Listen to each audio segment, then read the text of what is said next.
Welcome. Now, in this module, we're going to continue with critical security control number 5.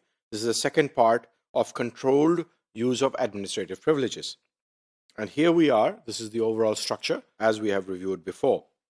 Now, 5.6, use multi-factor authentication for all administrative access, including domain administrative access. So multi-factor authentication could mean that one is a login and a password, and then you may have a biometric access, or you may have some other authentication mechanism. For example, you are issued a one-time password token, or you receive a particular password, a one-time password on an SMS, for example, on your mobile phone, or you are using digital certificates, for example.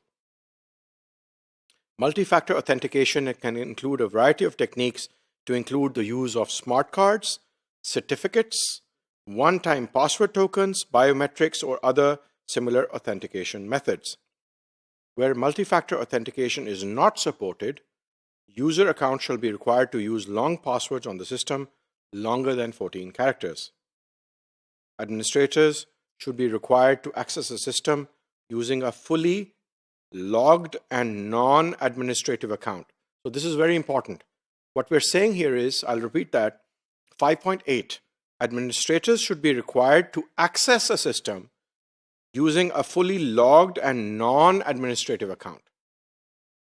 Then, once logged onto the machine without administrative privileges, the administrator should transition to administrative privileges using tools such as Sudo on Linux, UNIX, or RunAs, which is RUNAS on Windows, and other similar facilities for other types of systems.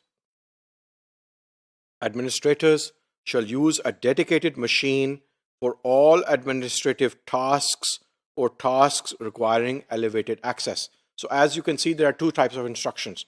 The first one is that whenever you want an administrator is going to access a system, they should log onto the system first through a regular account, which is not a privileged account.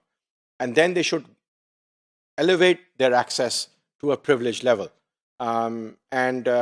This is to keep a track and to make sure that there is multiple ways in which you can detect that a transition has happened onto the privileged level. And then what we're also saying is that administrators shall use a dedicated machine for all administrative tasks and not the regular machines. So a machine which is used for administrative configurations should be different from the machine on which you're using your email and Microsoft Word and Microsoft Excel, for example. This machine shall be isolated from the organization's primary network and not be allowed internet access even. This machine shall not be used for reading email, composing documents, or surfing the internet.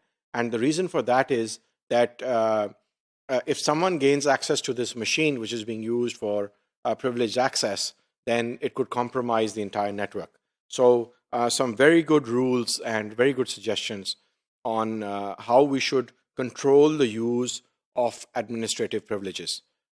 Critical security control number 5, and this was the second part of the module.